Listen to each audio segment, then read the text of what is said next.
Hope you guys are doing well today. I just wanted to go over some of the stuff we've been talking about in regards to solubility. So our problem yesterday involved us talking about H2O, which is the solvent, and salt, which is a solute. So I'm adding some salt in here. Take a note. Does it look like it's dissolving? Could part of it being dissolved?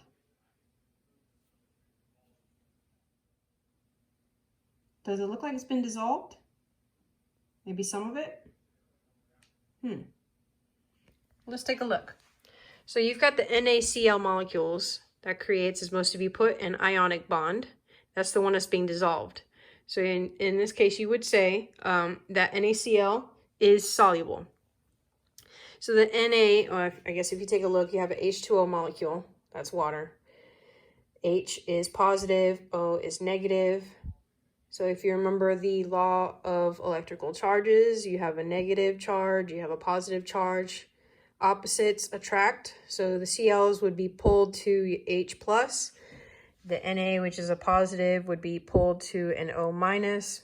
Again, opposites attract. So you wouldn't find an Na close to an H plus. So this would be all what's going on inside here. Now, I'm going to go back to this question. Why are all my salt particles not dissolved? Okay, so I hope that at some point in your life you had hot chocolate from a packet. That's what I'm going to make. But let's see what really needs to be done in order for this to be made.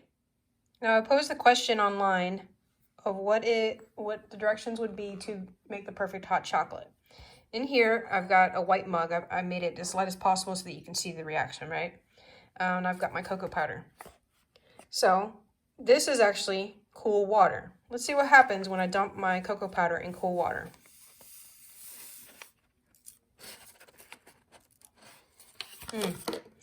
That looks awesome. Would you totally drink that? Of course you wouldn't drink it because the reaction hasn't occurred yet. Some of the mix at the bottom has mixed, but not very well. So what would we do to this? First things first, let's heat it up. So now we've got the hot water in here. I haven't done anything else to the powder except heat it up.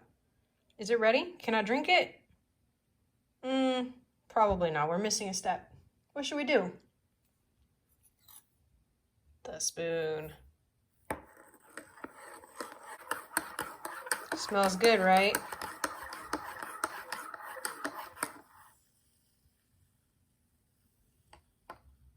Would you say that's mixed? Is it ready to drink?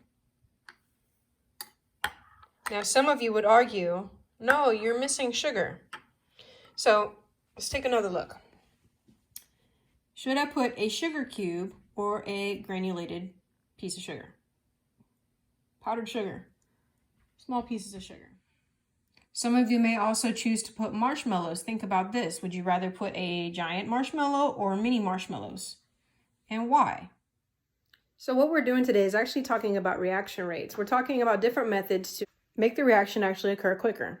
So take a look.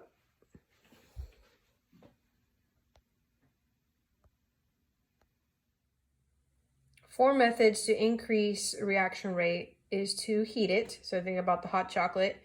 You can put the powder in, however, it's going to take forever to mix without heat, right? The second one would be to crush it, or you're looking at surface area. So think about the marshmallows. If you put a large jumbo marshmallow in that hot chocolate, it's going to take forever to melt. Versus if you put small, tiny marshmallows, they will melt a lot quicker. The third one is to stir it. Even when we heated the water, it still needed to be stirred. The last one is actually a term you're going to notice in chemistry. Catalyst is sometimes it could be another substance that could be added to make the reaction actually occur faster. Now, for those of you that are curious about my hot chocolate, I'm going to add a couple of things. Let's add a spoonful of sugar and a little bit of premium chocolate syrup.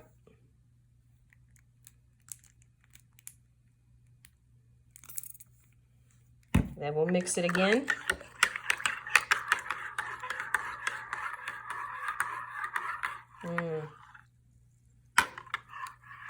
Now this is good hot chocolate.